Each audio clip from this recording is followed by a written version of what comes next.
There is a plant that traveled in chains across the Atlantic Ocean and survived 4 centuries of prohibition by hiding behind the face of a Catholic saint.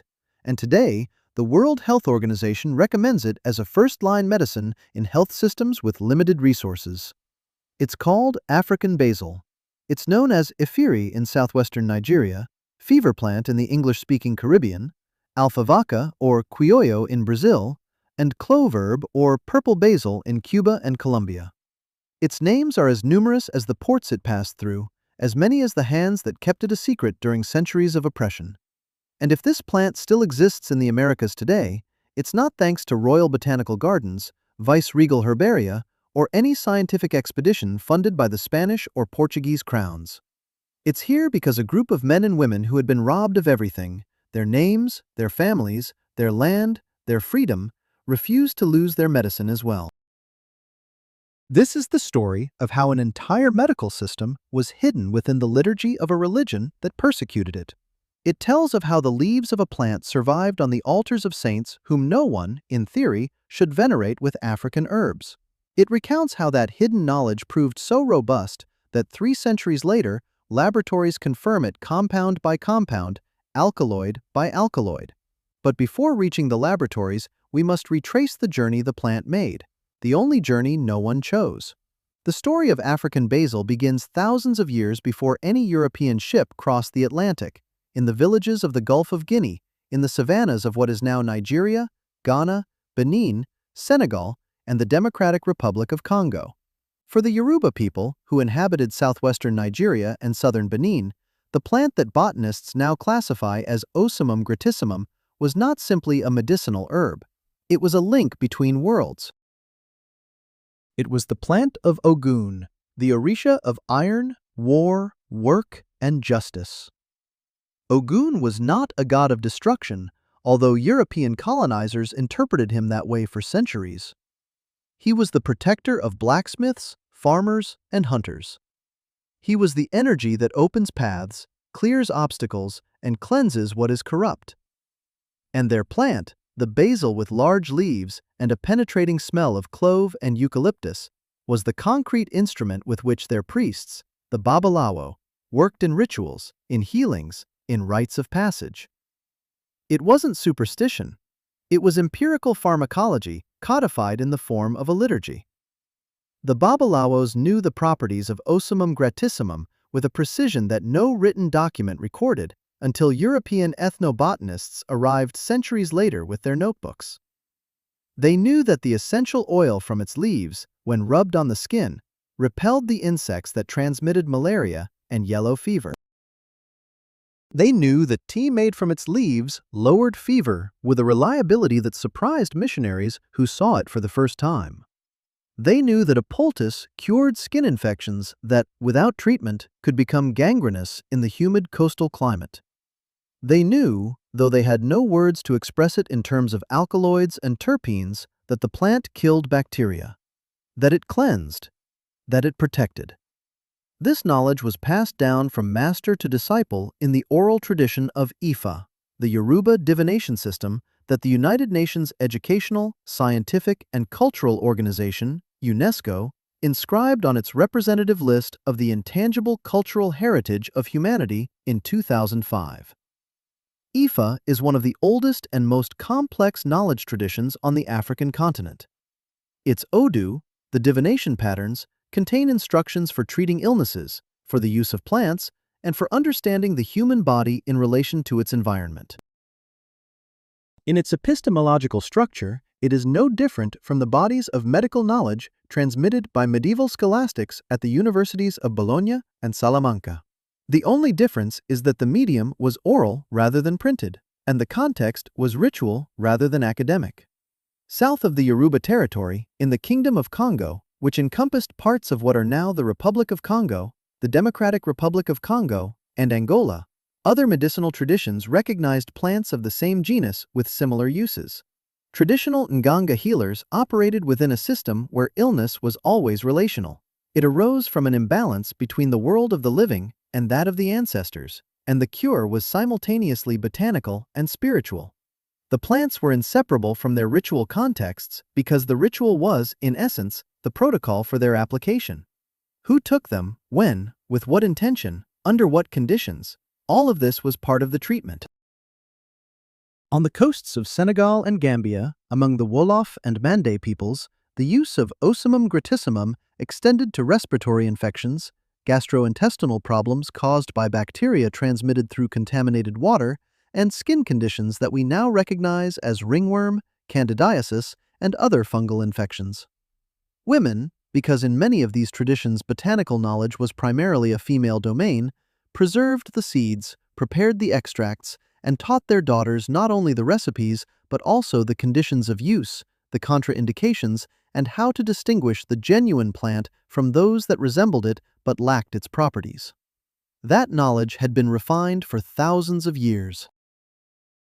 To say exactly how many would be speculative, but the presence of species of the genus Ocimum in ancient Egyptian texts and in the Ebers medical papyri, dated to around 1550 BCE, suggests that sub-Saharan cultures had been in dialogue with these plants for millennia, when the first slave ships began to sail from the ports of Elmina and Luanda. The first Portuguese slave ship arrived on the shores of West Africa in 1441. In the following centuries, between 12 and 15 million people, historians work with a margin of uncertainty that in itself speaks to the magnitude of the crime, were torn from their communities, chained in the holds of ships, and transported to the Americas. Cuba, Brazil, Haiti, Jamaica, Trinidad, the coasts of Venezuela and Colombia, the Peruvian coast. All these territories received, along with the labor of the enslaved, their languages, their music, their gods, and their plants. We need to stop and think about that for a moment. When we speak of enslaved Africans as labor, we reduce to a mere economic statistic people who carried within them a repository of knowledge as extensive as that of any European university of the time. A Yoruba healer, kidnapped and shipped from the port of Lagos in 1720, arrived in the Caribbean carrying in his memory a formulary of medicinal plants that no book recorded, no academy catalogued, and no institution protected. That knowledge was him. It was his identity, his social role, his lineage, his connection to the sacred. And that was exactly what colonial systems set out to destroy. The laws governing slavery in the Spanish Caribbean and Brazil, the Black Code imposed by France on its colonies in 1685, the 19th century Cuban slave regulations, and Portuguese legislation for Brazil, explicitly prohibited the practice of African religions. A slave caught performing a candomblé ritual in Brazil or a Santeria ritual in Cuba could be flogged, branded, or executed. The instruments of worship, drums, statuettes, and colorful necklaces consecrated to the orishas were confiscated and destroyed. Babalaos who dared to practice on the plantations did so at great personal risk. But no one can confiscate what fits inside a person's head, and no one can destroy what they cannot see. Thus was born, between the 16th and 19th centuries, one of the most sophisticated processes of cultural camouflage that history has recorded.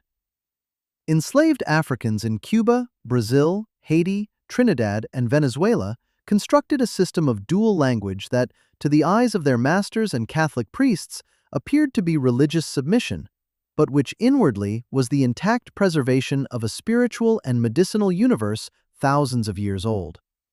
The mechanism was syncretism by disguise. Not genuine syncretism, the honest fusion of traditions that arises from encounter, but strategic syncretism, born of the need to survive. Each Yoruba orisha was disguised as a Catholic saint whose liturgical calendar and iconography corresponded to the attributes of the African god. Ogun, the Lord of Iron and the Opening of Paths, became Saint George, the warrior who slays the dragon. Chango, the orisha of thunder and justice, was transformed into Saint Barbara, the patron saint of artillerymen, whose feast day was celebrated on December 4th with drums and red candles. Yemaya, the Mother of the Waters, hid behind Our Lady of Regla, the patron saint of Havana Bay. And with each saint, his plant traveled, because the medical system was not separate from the spiritual system. Ogun's plant was African basil. Obatala's plant, the orisha of creation and purity, was borage and coconut.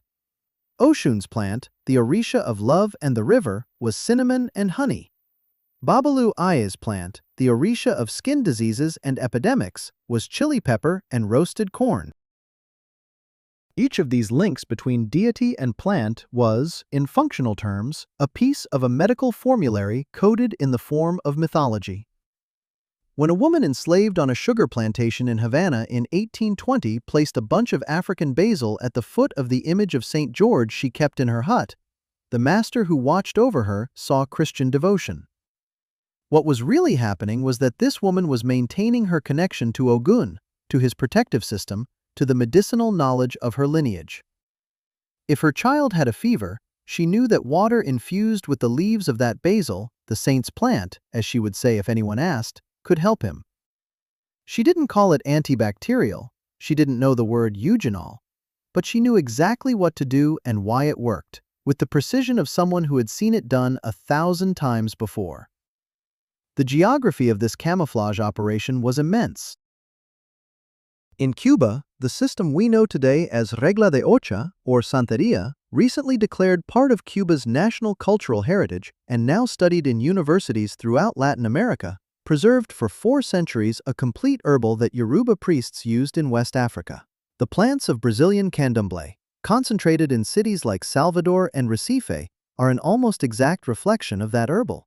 Haitian voodoo, which arose from the confluence of Dahomean and Yoruba traditions with elements of French colonial Catholicism, did the same with the plants of its region. In Trinidad and Tobago, Venezuela, Colombia, Peru, and parts of rural Brazil where the African presence was significant, the same process occurred, with local variations that do not alter the central logic. What traveled on those ships wasn't just muscle, it was knowledge, and knowledge found a way to survive. There's a detail that's often overlooked when discussing Cuban Santeria and Brazilian candomblé: the level of botanical sophistication these systems have preserved. In 2003, Cuban researcher Rosa Maria Govin published an analysis of the plants used in the rituals of Regla de Ocha in Havana, documenting more than 400 active plant species in this tradition. Not as altar decorations, but as substances with precise indications, differentiated dosages depending on the ailment being treated, known contraindications, and specific preparation methods. This number surpasses the number of plants used in many traditional medicine systems catalogued by the World Health Organization. That a clandestine, persecuted tradition, practiced by people without access to any academic institution, without paper or ink, without libraries or herbaria, has preserved 400 plant species with this level of precision is, upon reflection, one of the most extraordinary scientific achievements of the American continent, and hardly anyone teaches it that way. Ocimum gratissimum, African basil, held a particularly important position within this system. It was one of the central plants in the Ogun cult, yes, but it was also used in bodily cleansing rituals, called ebo in the Yoruba language, which had a function that today we would describe as antiseptic and immunostimulating. Omiro, ritual preparations made from plants macerated in fresh water, were used to bathe the initiate, to sprinkle the temple space, and to cleanse the instruments of worship. Ocimum gratissimum was a fundamental component of many of these preparations because its antimicrobial properties made it genuinely effective at cleaning surfaces and skin of infectious agents in hot, humid climates where bacteria proliferate easily. There's no magic there, there's chemistry. In Brazil, the process of botanical transplantation had its own unique characteristics because the enslaved people came from more diverse backgrounds. While Cuba received a very high proportion of Yoruba people from southwestern Nigeria, Brazil imported slaves from the entire western coast of the African continent, from Senegambia to Angola, with a particularly strong presence of Bantu peoples from the south-central region. The result was candomblé, a synthesis of various African traditions with elements of popular Catholicism and, in some cases, Brazilian indigenous culture. The plants of Bahian candomblé, studied by ethnobotanist Marta Hanazaki and researchers from the State University of Feira de Santana in Bahia, reflect this diversity. There are species of African origin, such as Ocimum gratissimum, and there are Native American species that were adopted into the system because they fulfilled similar functions to the African plants that could not be transplanted. That adaptation is another achievement that deserves recognition. African herbalists in the Americas were not paralyzed by the absence of their native plants. They searched the new botanical environment for species that could replace them, learned their properties through observation and experimentation, the same method any scientist would use, and integrated them into their system without disrupting its internal coherence. That is adaptive science. It is what good doctors do when they don't have the medicine they need. They look for a functional equivalent and adjust. Ocimum gratissimum survived, moreover, because it is a robust plant that adapts well to the tropical American climate. It is easily sown in backyards, vacant lots, and the small gardens that enslaved people cultivated when their masters allowed it. When conditions prevented it, it was grown in pots inside the hut or barracks, hidden among other, less important plants. The knowledge of how to sow it, how to harvest it at the moment of maximum concentration of essential oils, before it flowers, when the leaves are richest in active ingredients, how to prepare the extracts, all of this was passed down in hushed tones from generation to generation on the margins of a system that did everything possible to erase it. And while all this was happening, while the enslaved communities in Havana, Salvador de Bahia, and Port-au-Prince were secretly keeping alive a medical system thousands of years old, in the European metropolises, official science was going its own way. A way that, ironically, was going to end up leading to exactly the same destination. In 1753, the Swedish naturalist Carl Linnaeus classified the plants of the genus Ocimum in his work Genera Plantarum, giving them the Latin name we use today. Linnaeus was unaware of the African medicinal uses of these plants. He had no access to that information, which traveled in oral languages that European naturalists did not record.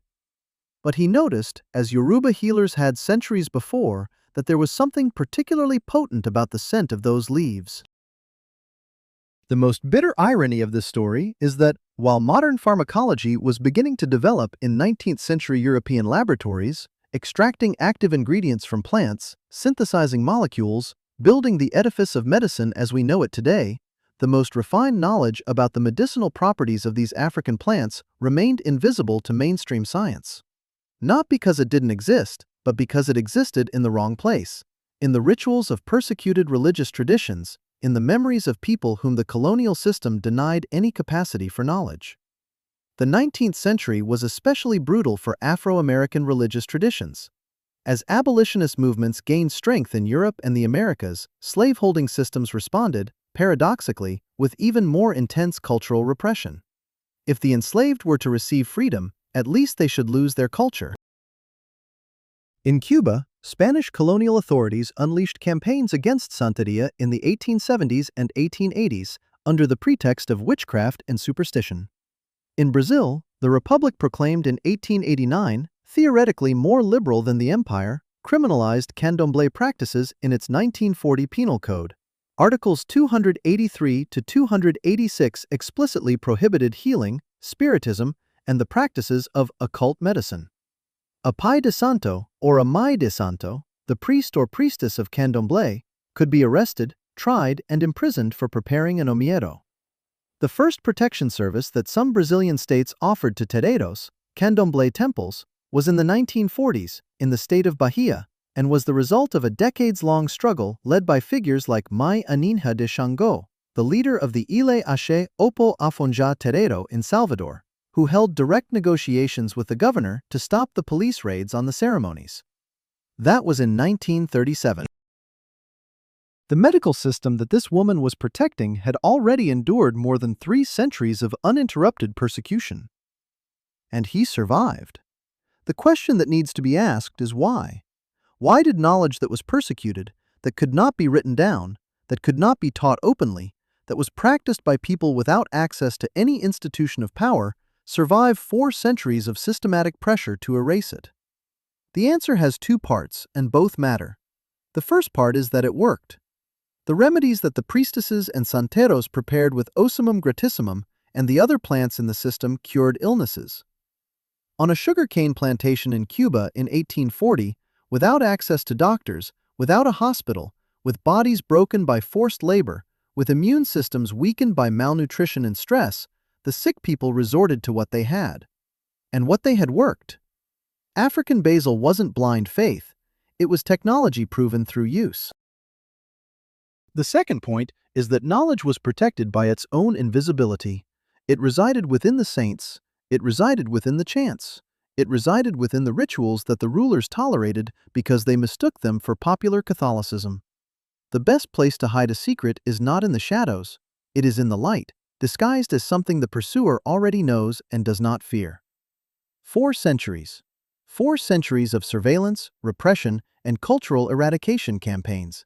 And the plant continued to grow in the vacant lots of Havana, in the small farms of Salvador de Bahia, in the courtyards of the temples where, under the name of St. George, Ogun continued to receive his basil leaves. And sometimes history has the cruelty to finish what oppression did not. Around the middle of the 20th century, something began to happen that didn't come from the colonizers, the priests, or the police. It came from the market. The agro-industrial revolution that transformed agriculture worldwide between 1940 and 1970 was also a medical revolution. Penicillin, streptomycin, and synthetic antibiotics began to flood pharmacies. Western scientific medicine, with all its real and concrete promises, also reached the neighborhoods where Afro-descendant communities lived in the Caribbean and Brazil. And with it came something unexpected: shame. Not the shame imposed by a colonial decree, but the diffuse social shame that takes hold when a system tells you that what you know is backward, primitive, superstitious. That young people going to school learn that real science is done in the laboratory, not by their grandmother. That the doctor in the hospital is the one who knows, and the healer who gives you a herbal bath is an ignorant woman. This campaign didn't need laws or police. It was cultural, it was slow, it was devastating. In the 1950s, 60s, and 70s, a significant portion of Afro-descendant communities in the Caribbean and Brazil began to abandon the medicinal plants of their tradition. Not because the plants had stopped working, but because using them was no longer just medicine. It was declaring that you were one of those who still believed in old ways. It was exposing yourself to the scorn of neighbors who were already buying aspirin at the pharmacy. It was confessing that your family had survived on the tools of slavery. The rapid urbanization process that swept through Brazil, Cuba, Colombia, and Venezuela during those decades completed the process. When families of rural origin moved to the cities, they left behind the gardens where African basil grew. There was no room for it in the apartments of the working-class housing blocks in São Paulo or Havana in the 1960s. The knowledge of how to cultivate it, how to harvest it at the right time, how to prepare the extracts, that practical knowledge, which required not only memorizing the recipe but also physical contact with the plant, began to disappear from generation to generation with a speed that no colonial law had ever achieved. What 4 centuries of explicit persecution could not destroy, progress undid in 30 years of gradual silence. The oldest candomblé terreiros in Salvador, Bahia, Ilea che Opo Afonja, Ilea che Gantua, and Terreiro do Alaqueto, struggled to preserve their plants and knowledge. The older Mais de Santo insisted on cultivating, teaching, and maintaining the omiero. But the number of initiates with genuine botanical knowledge, the ability to go out into the field and recognize the authentic plant, to prepare the extract in the correct proportion, and to diagnose when to use it and when not to, decreased drastically in the second half of the 20th century. And at some point during that silent process, the transmission was interrupted in many places. There is no decree proclaiming it. There is no exact date. There is no single culprit. There are only families who no longer know what their grandmothers knew, and orchards that no longer exist, and a plant that continues to grow because the plant, at least, doesn't need anyone to remember it to exist, but whose true purpose is increasingly unknown to more and more people. The studies arrived late, as they always do when science has looked in the opposite direction for centuries. But they arrived with a forcefulness that would have left any of the colonial prosecutors who tried the Sandonas and the healers of the 19th century without arguments. The first rigorous phytochemical analysis of Ocimum gratissimum, published in an international scientific journal, appeared in 1974 in the Journal of the Science of Food and Agriculture.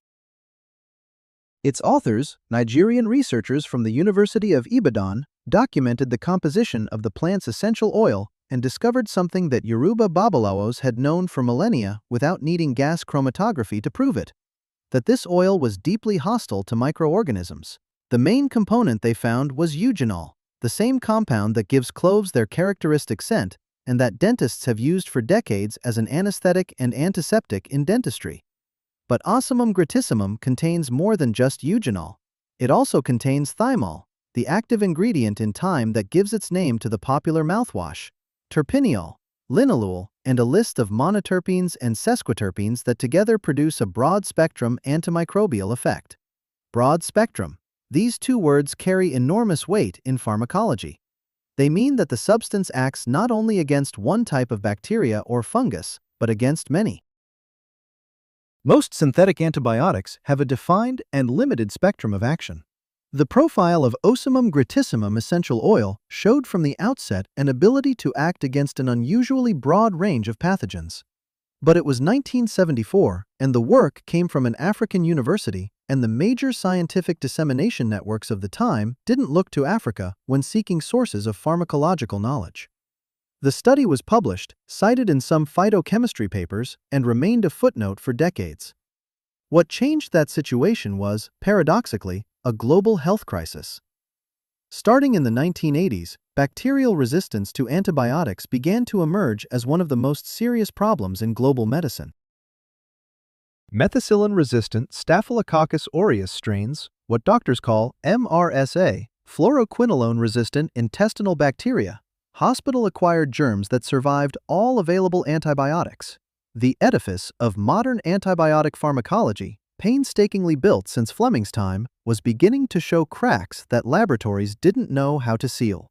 The pharmaceutical industry, which had reduced investment in antibiotic research because the business lay in chronic medications, those taken for life, didn't have enough new molecules in its pipeline to replace those that the germs were overcoming.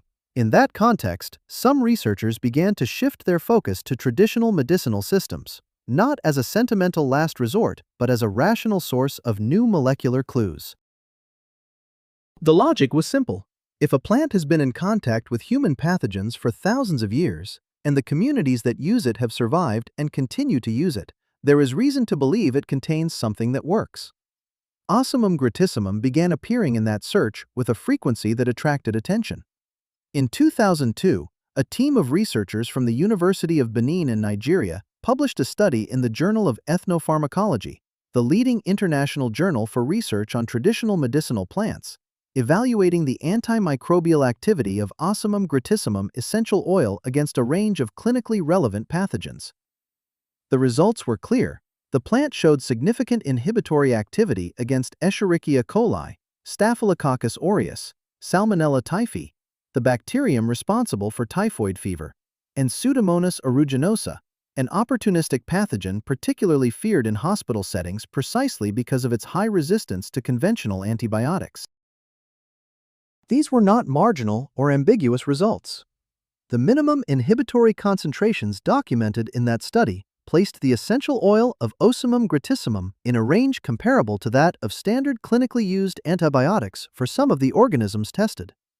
The following year, 2003, researchers from the Federal University of Pernambuco in Brazil, in the heart of the territory where candomblé had preserved this same plant for 4 centuries, published an analysis in phytotherapy that extended the documented antimicrobial spectrum to clinically important fungi.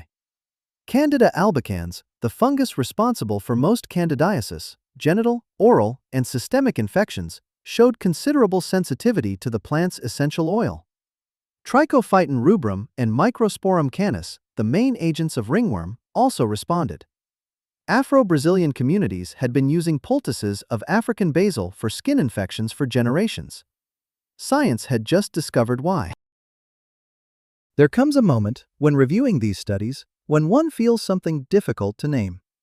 It's not just the satisfaction of seeing ancestral knowledge confirmed. It's something more unsettling. The awareness of how long it took mainstream science to look in that direction. How many years it took to ask if the Mais de Santo of Bahia knew something worth listening to. And how many of those years passed while entire communities suffered infections that their own medicinal systems could have treated, but which they had abandoned because someone told them it was superstition. Research continued to accumulate during the first 2 decades of the 21st century at a speed that contrasts painfully with the silence of previous centuries. In 2007, the Journal of Applied Microbiology published a study documenting the activity of eugenol, the main component of Ocimum gratissimum essential oil, against bacterial biofilms. Biofilms are the form bacteria take when they organize themselves into communities attached to surfaces, teeth, catheters, artificial heart valves, and are notoriously difficult to treat precisely because in this configuration, the bacteria are much more resistant to conventional antibiotics. The fact that eugenol could penetrate and disrupt these biofilms opened up a therapeutic prospect that pharmaceutical companies began to take seriously. The antifungal activity of Ocimum gratissimum received special attention within the context of sub-Saharan African health systems. Skin mycosis, tinea, pityriasis, and cutaneous candidiasis are extremely prevalent in tropical and subtropical areas, especially in communities with limited access to topical synthetic antifungals. An effective, inexpensive, locally cultivable treatment with centuries of known uses was precisely what these health systems needed. It wasn't an academic curiosity, it was emergency medicine. It was in this context that the World Health Organization decided to act. The World Health Organization's policy on traditional medicine has its own history that is worth understanding. In 1977, the World Health Organization launched the first list of essential medicines intended to guide countries with limited resources in prioritizing their pharmaceutical investments. That list, which has existed ever since and is updated regularly, is one of the world's most influential health policy tools because it determines which medicines public health systems must guarantee for the entire population. What many people don't know is that the World Health Organization also publishes, in parallel, a series of monographs on selected medicinal plants. These are not simply lists of recommendations. Each monograph is the result of a lengthy process of systematically reviewing the available evidence, in which experts from around the world evaluate the safety and efficacy of documented traditional use in light of available pharmacological and clinical research. To date, the World Health Organization has published 4 volumes of these monographs covering more than 100 plants. Ocimum gratissimum is included on the World Health Organization's list of recognized medicinal plants. This recognition explicitly recognizes its use for skin and upper respiratory tract infections based on evidence that the organization itself considers sufficient to justify its use in resource-limited healthcare systems. What the World Health Organization is saying, with the clinical precision and institutional circumspection that characterize its documents, is that the Yoruba healers of the 16th century were right. The scientific validation process for the plants used in the candomblé and santeria systems has not been a centralized project. It has occurred in a scattered manner in laboratories across 3 continents in specialized journals that rarely communicate with the general public. But the picture that emerges from bringing all these studies together is consistent and powerful. In Brazil, the Ethnopharmacology Research Group at the State University of Feira de Santana, located in the state of Bahia, a few kilometers from the terreiros where candomblé survived 4 centuries of persecution, has published a dozen studies since 2000 documenting the pharmacological properties of plants used in candomblé rituals. Their work, coordinated for years by Professor Josiane Ramos, is especially valuable because it begins with a rigorous ethnobotanical inventory. Before going to the laboratory, they visit the terreiro. They speak with the mais de santo, priestesses. They record which plants they use, for what purpose, how they prepare them, and in what proportions. Then they take that knowledge to laboratory tests and verify whether the pharmacological evidence supports the documented use. The results of this group, published in journals such as the Journal of Ethnopharmacology, Evidence-Based Complementary and Alternative Medicine, and Phytomedicine, are a methodical demonstration that the knowledge preserved in the terreiros of Bahia has a significantly higher rate of pharmacological success than would be expected by chance. In other words, the mais de santo don't guess. They know. They know with the precision of someone who has observed results for generations and has selected, through a process similar to natural selection, the the remedies that work and discarded those that don't. In Mexico, although the traditional reference points differ, Nahua and Mayan herbalism have their own plants of the genus Ocimum, especially Ocimum campechianum, a species related to the African variety that grows wild in the states of Chiapas, Tabasco, and Campeche. The Institute of Biology at the National Autonomous University of Mexico has documented medicinal uses of the genus that significantly overlap with those found in the Caribbean and Brazil. Skin infections, gastrointestinal problems, fevers. The same problems, the same plant, separated by thousands of kilometers and oceans from the systems that use it. This convergence is one of the strongest arguments for taking ethnobotanical knowledge seriously. When systems that have had no contact with each other independently arrive at the same conclusion about a plant, the probability that this conclusion is correct is much greater than if it came from a single source. In Spain, where the connection to these plants is less direct, the Spanish National Research Council, CSIC, has participated in several tropical phytochemistry review projects within the framework of collaborative agreements with Latin American universities. The interest is not merely academic.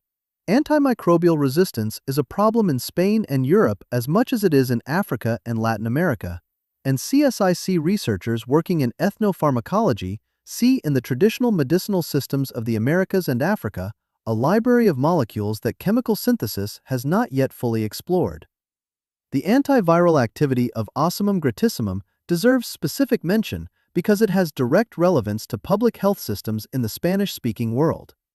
In 2010, researchers from the Federal University of Minas Gerais published a study in the Journal of Natural Products documenting the inhibitory activity of the plant extract against the influenza virus. The exact mechanisms are still under investigation, but the antiviral activity, combined with its antibacterial and antifungal properties, creates a very broad-spectrum therapeutic profile in a single plant. Just one paragraph of context to understand the importance of this. Most synthetic antivirals available today are single-target drugs. They act on a specific mechanism of a specific virus. When the virus mutates that mechanism, which is exactly what viruses do with a regularity that frustrates pharmacologists, the drug loses its effectiveness. Natural plant compounds like Ocimum gratissimum, on the other hand, act on multiple targets simultaneously, making it much harder for a microorganism to develop resistance to them. It's not a definitive solution, no solution is, but it's a valuable clue at a time when antimicrobial resistance is one of the greatest threats to global public health.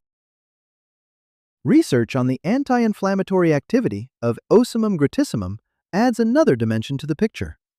Studies published between 2005 and 2020 in Phytochemistry and the journal Inflammation Research documented that certain flavonoids present in the plant's leaves, including apigenin and luteolin, compounds also found in parsley and celery, have the ability to inhibit pro-inflammatory enzymes such as cyclooxygenase and lipoxygenase. These are the same enzymes that ibuprofen and naproxen target. The modes of action and potency are different, and it cannot be concluded that the plant is a substitute for synthetic anti-inflammatories. However, the presence of documented anti-inflammatory mechanisms explains why African and African American medicinal systems also used it to relieve joint pain, headaches, and fevers of infectious origin, which are largely associated with inflammation. If you feel like someone's been hiding something from you, subscribe to the channel, because the next story is at least as disturbing, and you won't want me to tell it to you too soon. Now then, all of this, the studies, the World Health Organization monographs, the laboratories in Bahia, Ibadan, and Belo Horizonte, is a portrait of what survived. But to speak only of what survived without speaking of what was lost would be to tell only half the story. The knowledge that has been lost is not fully recoverable. The generations that could distinguish at a glance between Ocimum gratissimum and the dozens of plants in the genus that resemble it but do not have the same pharmacological profile, those generations are gone. The complete protocols for preparing omiero, the exact proportions, maceration times, and storage conditions that maximize the concentration of active ingredients exist fragmented in some terreros and herbal shops, but not as a systematized and accessible body of knowledge.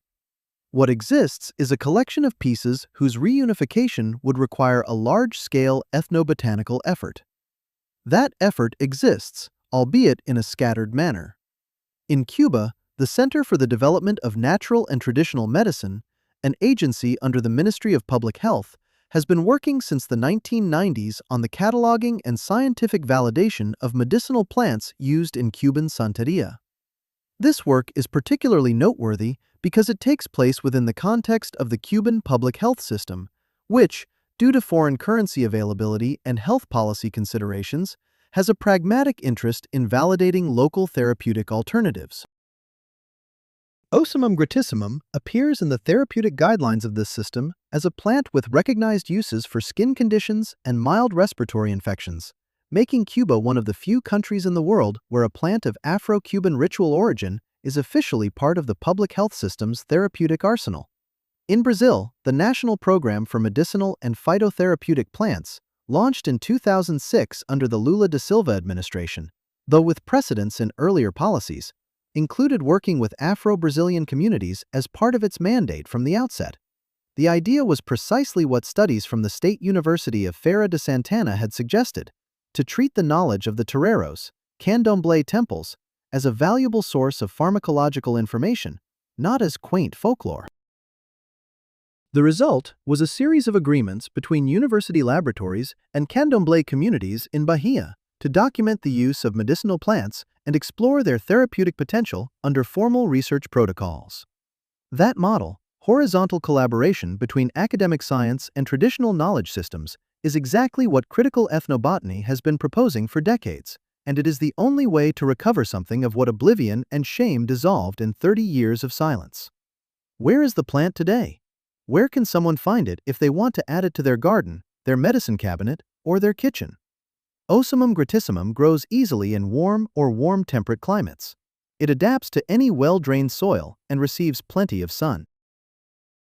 Its seeds can be found in specialized herbal shops in Mexico City, especially in the Sonora market and in the natural health stores of the Roma neighborhood, in the Surquillo market in Lima, and in the popular markets of Salvador de Bahia, where vendors of herbs for candomblé maintain a selection that any European herbalist would envy.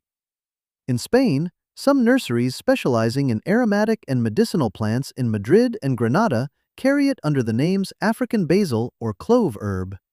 In Buenos Aires, herbalists in the San Telmo and Palermo neighborhoods regularly stock it.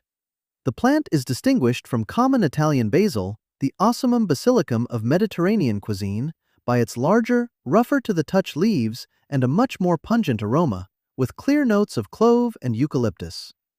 If the leaf smells sweet and fresh, it's Italian basil.